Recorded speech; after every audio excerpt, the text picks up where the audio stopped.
Graças a Deus, nós estamos de retorno, junto aqui às nossas tarefas, felizes por estarmos juntos com os nossos queridos, para que nós possamos refletir sobre os temas da doutrina. Nós vimos ao longo de tantos anos, estudando as obras codificadas, e ressalta sempre no nosso íntimo aquele sentimento de respeito e dignidade a essas obras, porque elas nos trazem uma espécie de uma força interior que está dentro de nós e que nós precisamos desabrochar.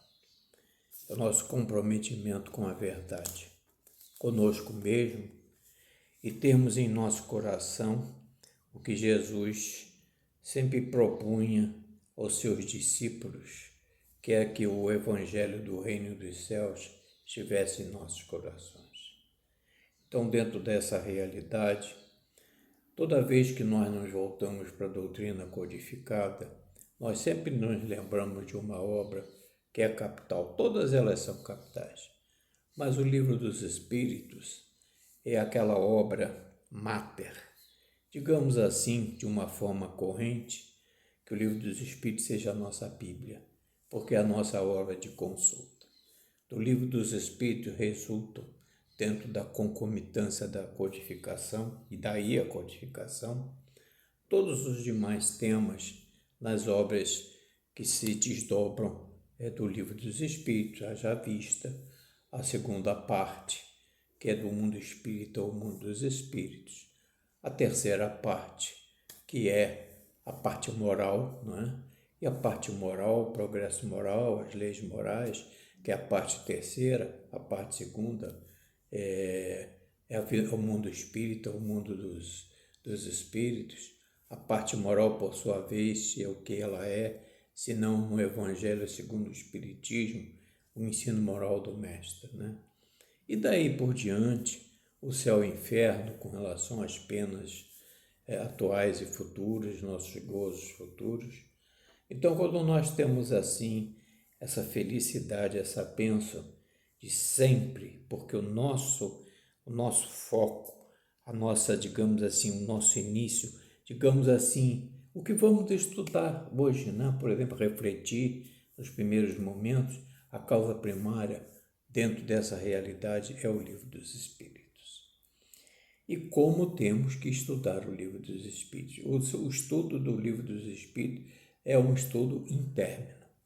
Haveremos de estudá-lo tanto aqui quanto no próprio plano espiritual, porque se Kardec foi subsidiado pelas vozes da terceira revelação, essas verdades inconcussas vêm do plano espiritual para nós aqui na Terra.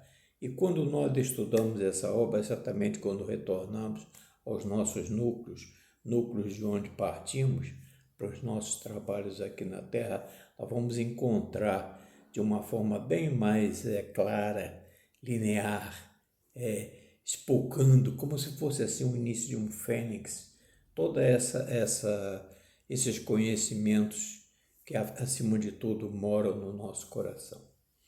Então, nós temos essa incumbência, esse trabalho, essa felicidade de refletirmos juntos, não é? Emitirmos os nossos sentimentos, pensamentos com relação ao Livro dos Espíritos. Então, nós estamos assim nessa primeira parte, e a primeira parte é exatamente essa das causas primárias. E estamos vinculados ao capítulo 2 dos elementos gerais do universo.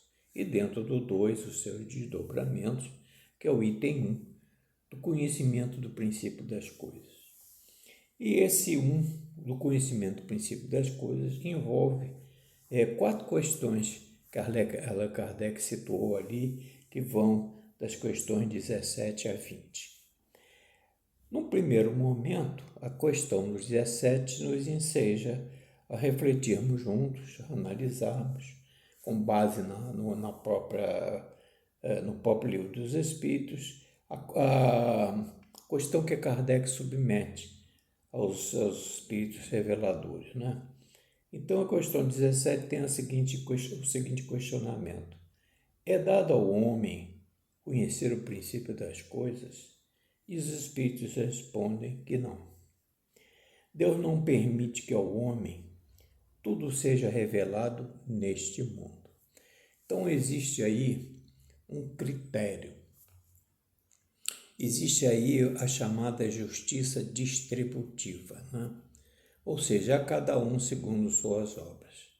Nós estamos aqui na Terra, dentro desse nosso progresso, que é lento, que é gradual, mas ele existe.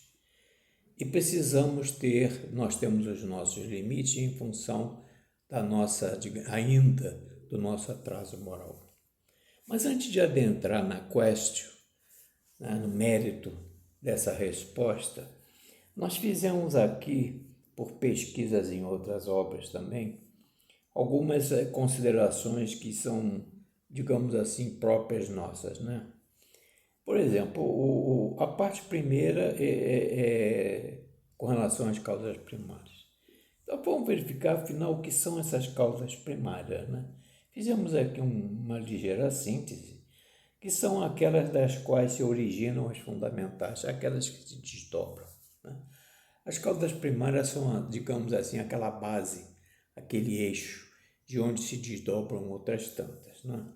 Por exemplo, um exemplo assim de raciocínio dentro da própria doutrina, das nossas aflições, sejam remotas ou atuais, né? As nossas aflições remotas ou atuais, dentro do princípio filosófico de Allan Kardec, elas são efeitos e elas têm uma causa. Se Deus é infinitamente bom e justo, justa a ser essa causa, né? Então, se as nossas aflições mexem com o nosso psiquismo, sendo Deus infinitamente bom e justo, justa há de ser essa causa. Então não vem por parte de Deus uma espécie de uma parcialidade com relação a tal ou qual grupo, tal ou qual etnia, tal ou qual crença. Não, as leis do Pai são imutáveis, cabe a nós cumpri-las e não estar diversificando essas leis ao nosso bel prazer. Então, elas são intocáveis, elas são cristalinas, né? Elas vêm de Deus, é a vontade do Pai, é a lei de Deus. Nós é que ao longo das nossas existências vamos, como é muito natural nas nossas existências, nós vamos diversificando os nossos caminhos e essa diversificação nem sempre é rentável, né? Então, essas são as causas primárias, né? Aquelas que são o cerne, a base, são as fundamentais. Digamos assim, uma questão muito lógica de raciocínio, são as primeiras, ou seja, as antecessoras daquelas que têm o seu lastro, a sua progressão. Causa, por si só, sem dizer que causa secundária, terciária, primeira, causa por si só é aquilo que faz o que uma coisa exista. Nós tiramos isso aqui. Aquilo que determina um acontecimento, um princípio, uma origem. Então está aí essas causas primárias que estão dentro de nós, dentro do nosso raciocínio, do nosso entendimento, tomar como as consequências de tudo que ocorre, que tem uma causa. E se essa causa não é do Pai, que não é justa, não é lógica, não é amorosa, não é progressiva, ela está dentro de nós, ela está dentro da nossa maneira de viver, de ser, de praticar, né? E respondendo, então, essa questão, adentrando nela, nós fizemos aqui uma pesquisa muito sintetizada, que, repetindo aqui para nós nos lembrarmos, se é dado ao homem conhecer o princípio das coisas. O Espírito responde que não. Deus não permite que ao homem tudo seja revelado nesse mundo. Então, nós fizemos também os questionamentos que nos cabem, né? Por que Deus não permite ao homem que tudo seja revelado nesse mundo? É porque o nosso mundo, conforme estudamos na doutrina, esse estudo, aliás, são, digamos assim, consequências da base de Deus, das leis de Deus imutáveis. Então, os estudos vão se desdobrando em função de um objetivo, de uma meta. Então, porque o nosso mundo está classificado como um mundo de provas e expiações. Todos lemos isso, lemos o Evangelho segundo o Espiritismo, sabendo da classificação da Terra, né? E por que assim é? Então, nós fizemos uma síntese aqui que abrange praticamente o todo. Nós estamos sujeitos às aflições remotas e atuais, como já vimos anteriormente. Essas dívidas, essas aflições nossas, são o que? Os juros das nossas dívidas, né? Na verdade, nós necessitamos do mal, isso está ínsito na doutrina, para sentirmos o bem. Da noite, para admirarmos a luz. Filosófico isso, né? Da doença, para cultivarmos a saúde. Contudo, à medida que nós vamos nos elevando, acontece esse fato muito significativo.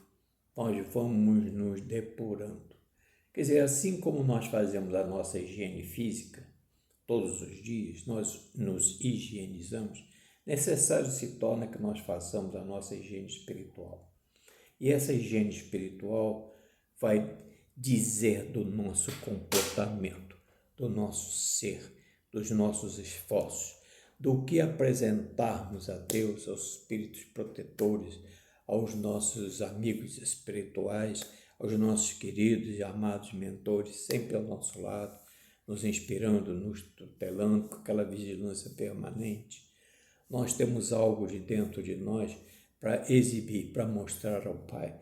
As nossas rogativas não podem ser intérminas, sem que nós possamos também produzir algo de produtivo, algo de diferente, algo de alentador, né?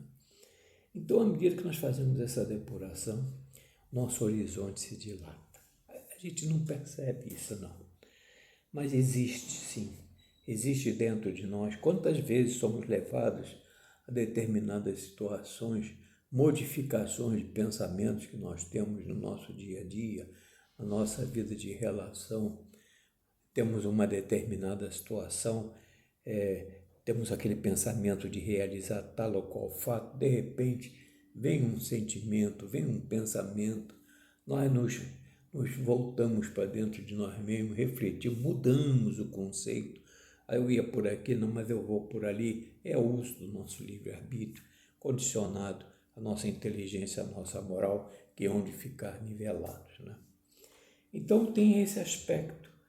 Quando o homem se depura, quando ele vai tirando de dentro dele as suas tintas negativas, ele compreende que o bem está diante de si. Como compreendeu o mal que ficou lá atrás? O mal vai ficando na retaguarda, porque nós vamos evoluindo, subindo os degraus ascensionais da nossa evolução. E isso está a todas as luzes, não gostamos de repetir isso, na questão 115 do Livro dos Espíritos, que todos já conhecemos, né? E nós fomos criados por Deus na nossa ignorância, sem nada saber, mas com uma missão. Essa missão é de nos adiantarmos moralmente, e esse adiantamento moral vem num sequenciamento de conhecermos a verdade, porque conhecendo a verdade ela vai nos transformando, e à medida que essa verdade vai nos depurando, nos transformando, nossos horizontes se dilatam e a gente vai paulatinamente subindo os graus ascensionais do nosso progresso moral para alcançar o quê? Os pórticos da perfeição e nos aproximarmos do Pai. Esboçados esses questionamentos, né, com relação à questão 17, nos chega aqui, por óbvio, a questão 18, todas elas interrelacionadas, né? Kardec tem aquela racionalidade de desdobrar as perguntas para que a gente possa ter um raciocínio do todo, né? Então, a 18 tem o seguinte enfoque: penetrará o homem o mistério das coisas que lhe estão ocultas. Ora, evidentemente, nós estamos crescendo, evoluindo, e se no passado haviam coisas ocultas, à medida que nós vamos evoluindo, em que pese estarmos no mundo de provas e expiações, no mundo de provas e expiações, a humanidade terrena, ela não está toda na Terra. ela é uma parte da população terrena dotada de razão que está na Terra. Porque se somos 8 bilhões e meio, onde estão os 15, 16, 17 bilhões da humanidade com a razão que não está necessariamente na Terra? Então, é preciso que cada um de nós, penetrando nos chamados mistérios, né? Porque o Pai é absoluto, a nossa própria criação, dizem os Espíritos, que é segredo absoluto do Pai. Ainda não temos condições macros de entender essa mecânica, se assim podemos nos expressar. Essa questão 18 tem esse aporte, né? Que o véu se levanta aos nossos olhos à medida que nós nos depuramos, né? Então a nossa depuração vai fazendo com que as nossas manchas, os nossos miasmas, as nossas condensações negativas vão se decompondo, vão se depurando, e nós vamos nos tornando o quê? Não tão pesados, mais leves, mais etéreos, né? A densidade do nosso espírito, do nosso perispírito, vai se tornando mais cristalina, mais leve. Está lá no estudo de Allan Kardec, lá em Obras Póstumas e também na Gênese. Então, a resposta dos espíritos, ela tem duas facetas. O véu se levanta aos nossos olhos, à medida que nós nos depuramos. Mas, para compreender certas coisas, são precisas a nós, ou seja, necessárias e imprescindíveis, faculdades que ainda não possuímos. Olha, o que é faculdade que nós ainda não possuímos? Não possuímos ainda essas faculdades de essência, né? De ascensão, de espiritualidade maior, porque nós ainda estamos jugulados, encarcerados na matéria. Então, é um esforço inaudito, interno, continuado da nossa parte, lento, é verdade, mas sucessivo, habitual. Nós fazemos essa higienização, essa limpeza para nos tornarmos mais leves, mais puros. E por que nos faltam essas faculdades? Nós vamos verificar ali, muito embora isso não conste de uma amplitude muito grande no Livro dos Espíritos, há obras subsidiárias e nós constatamos ali, nós encontramos uma resposta muito clara a respeito disso. Por que assim é? Por que não faltam determinadas qualidades? É porque, em termos de corpo de doutrina, como Kardec ensina na Gênese e em suas obras, essas faculdades que nos faltam, o homem ainda não possui, elas são, né, correlatas, elas existem como consequências de uma vida mental, material, completamente diversas daquela observadas e vivenciadas na Terra. Uma situação é estarmos no nosso planeta, condicionado às leis próprias da Terra, né? Dentro das nossas naturais injunções, para isso nós estamos aqui, e outra são as condições, ainda que tidas como naturais, como consequências materiais, de uma vida moral superlativa, mais elevada, própria dos mundos mais elevados, mais quintessenciados, que circulam, né, no espaço. Ou seja, essas faculdades são próprias dos mundos que atingiram um grau superior na escala progressiva. E nós sabemos quais são esses graus superiores. O próprio Livro dos Espíritos, lá na escala espírita, questões 100 seguintes, 101 a 102, que há toda aquela classificação, aquele ordenamento, nós temos ali a escala espírita com todos os seus, digamos assim, antecedentes e consequentes, onde se começa e onde se termina dentro da nossa visão, até onde possamos alcançar. Então, são próprios dos mundos que atingiram um grau superior dentro da escala progressiva. Continuando as nossas reflexões, nós vamos adentrar na questão 19. Não pode o homem, pelas investigações... Aí Kardec toma um trato diferente. Até então, a 17 e a 18, fala-se da questão do homem com relação aos seus méritos, de poder ou não poder, de conseguir ou não conseguir. Mas a 19, ela tem um enfoque diferente. Ela traz o lado científico, né?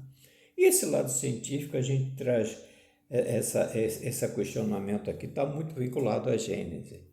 Então, na questão 19, a interrogação de Kardec é assim: não pode o homem, pelas investigações científicas, penetrar alguns dos segredos da natureza? Então, os espíritos respondem assim: a ciência lhe foi dada para seu adiantamento. É bem verdade, em todas as coisas. Ele, porém, não pode ultrapassar os limites que Deus estabeleceu. Ou seja, se nós fizermos uma concomitância da questão 19 lá com a 17, que nós não podemos saber de tudo indiscriminadamente, Deus não permite, em função ainda da nossa posição espiritual ainda atrasada. A 19 enfoca a parte científica que realmente ocorre, foi dada para o seu adiantamento de todas as coisas. Porém, não pode ultrapassar os limites que Deus estabeleceu. Esses limites estão na razão plena de uma inteligência mais depurada, porque o homem efetivamente progride mais em inteligência do que na parte moral. Jesus já nos orientava isso nos primeiros dias dos anos 30 do cristianismo. E aqui nós anotamos algumas considerações, nós tiramos também de alguns autores vinculados à doutrina que segue a doutrina codificada. Então nós encontramos aqui uma resposta muito racional, muito lógica, muito fácil de entender, que com efeito a descoberta das leis que governam os processos naturais permitiu ao homem explicar ocorrências e resolver problemas cada vez mais complexos relativos à sua segurança e seu bem-estar, chegando-se aos extraordinários resultados da atualidade. Quem diz o contrário? O que nós vemos hoje, apesar do mundo de provas e expiações que nós vivemos, é um desenvolvimento da ciência nos seus vários aspectos, nos seus vários ramos, nas suas várias especialidades, o alcance em que ela tem hoje dentro das nossas necessidades, nos traz segurança, bem-estar. Isso é digamos assim, uma graça, uma bênção do Pai para os nossos esforços, né? Entretanto, verificamos isso, né, nas obras consultadas, verdade se diga, contribuíram essas descobertas, ver a sutileza de como nós estamos envolvidos nas nossas marchas que não seguem o progresso normal, natural. Há um fator que contribui muito, é muito antigo e como um inimigo da nossa felicidade. E todos nós até imaginamos qual seja, né? O orgulho. De fato. Por isso o Pai coloca um limite aqui, ali, acolá, para que dentro da nossa inteligência possamos superar esses problemas todos na natureza, no nosso bem-estar, na nossa segurança, em função da inteligência que vai crescendo em nós. Mas o orgulho, ainda presente em nós, e até falando de orgulho, nós nos lembramos muito de obras póstumas de Allan Kardec, que fala sobre o orgulho. E Kardec faz uma colocação nos trabalhos dele, de que se realmente o orgulho vai ser banido aqui da Terra, do nosso mundo, E os Espíritos nos dizem assim: analisai a vossa progressão. Hoje, contai 100 anos atrás, verificai o seu adiantamento. Passe desse raciocínio do hoje para daqui a 100 anos no futuro, verificaremos o nosso adiantamento também. E assim sucessivamente, em que um dia, que esse orgulho que está dentro de nós, que ele é espontâneo, ele se expande de uma maneira que nós muitas vezes nem damos conta de que está ali uma pessoa orgulhosa, né? Então isso é um fato que vai de uma forma lenta, gradual, nós vamos nos depurando, nós vamos tirando toda essa tinta negativa que nós trazemos de épocas recuadas, toda essa herança atávica que nós temos dentro de nós, isso vai aos poucos, vai se depurando, e a paciência, a misericórdia do Pai, dos mensageiros dos céus, dos representantes também de Deus, nosso Mestre Jesus, médium por excelência do Pai, que aqui esteve trazendo o Evangelho do Reino dos Deus, as novas notícias, os novos empreendimentos, trazendo a nós um novo fênix da nossa evolução. Então, esse orgulho, ele conduz o homem a se julgar superior, autossuficiente, considerando-se perfeitamente dispensáveis. Olha isso aqui. A presença e a ação de Deus no comando e na direção da vida. É dispensável. Seria dispensável, né? Como estamos vendo aqui, a presença de Deus, a ação do Pai no comando e na direção da vida. Atitude essa que tomou impulso. Nós vemos isso nos livros históricos. Força principalmente nos séculos XIX e XX, haja vista a expressão contida nas doutrinas materialistas que surgiram nesse período. E nós nos lembramos também de muitas ocorrências com relação à noite de Milano, do século XIII, até o final do século XVIII, como está dizendo aqui, XIX, o século XIX em que Kardec retornou à esfera física, né? Como foram aquelas noites nefandas, cruciais, materializadas, né? De massacre, de assassinatos, né? Do surgimento de povos bárbaros, guerreiros, que a Terra ainda tem os seus remanescentes aqui em vários pontos. Então, se explica aqui que esse orgulho é para nós, digamos assim, um antagonismo às leis imutáveis do Pai, né? E com vagar, com calma, com tranquilidade, com a paciência da misericórdia divina, nós vamos superando essas nossas dificuldades atávicas. E há também umas considerações que nós tiramos aqui, de que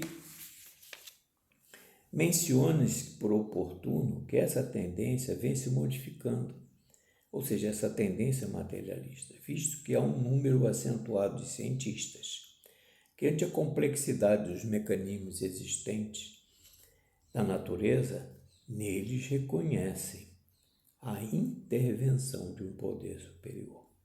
Nós estamos vendo isso nos vários ramos da ciência, vemos isso muito no celular, nessas mensagens que se recebe a respeito do andamento da ciência, a respeito da prece, a respeito do otimismo, do amor, que grupos fazem experimentando orar por tal ou qual grupo que está em tal ou qual hospital, a incidência dessa valorização nesses corpos enfermos, como é que eles se transformam. Então, tudo isso vai dentro do complexo que é a Terra, vai nos retirando da nossa ignorância e nós vamos promovendo aquela determinação do Pai que é o nosso adiantamento moral. Então, fechando aqui, os limites que Deus estabeleceu hão de ser cumpridos, porque suas leis são imutáveis. Já escrevemos sobre isso e não nos compete abrogá-las, ou seja, modificá-las, ao nosso prazer e satisfação puramente materiais. E, finalmente, nós vamos chegar aqui à questão 20, estamos aqui praticamente com 30 minutos, e uma outra questão em que Kardec formula os espíritos no sentido de que se é dado ao homem receber, sem ser por meio das investigações da ciência, comunicações de ordem mais elevada acerca do que lhe escapa ao tratamento dos sentidos. Ou seja, se o homem pode receber, por meio das investigações da ciência, comunicações mais puras, mais elevadas, mais conscienciais, acerca do que lhe escapa ao testemunho dos sentidos. E os espíritos respondem que sim, se o Pai julgar conveniente. Deus pode revelar o que a ciência não é dado a aprender. Por que isso? Nós vamos buscar uma orientação bem racional. Nós encontramos aqui, sim, se o Pai julgar conveniente, ele pode revelar o que a ciência não é dado a aprender. Por quê? Em cada um de nós, isso é tão simples, até chegar a essa conclusão, às vezes nós pensamos e ela está aos nossos olhos, Em cada um de nós jaz latente, embrionária, nós sabemos disso, fragmentária, uma vaga intuição, mais ou menos desenvolvida, da existência de um ente superior, o ente supremo.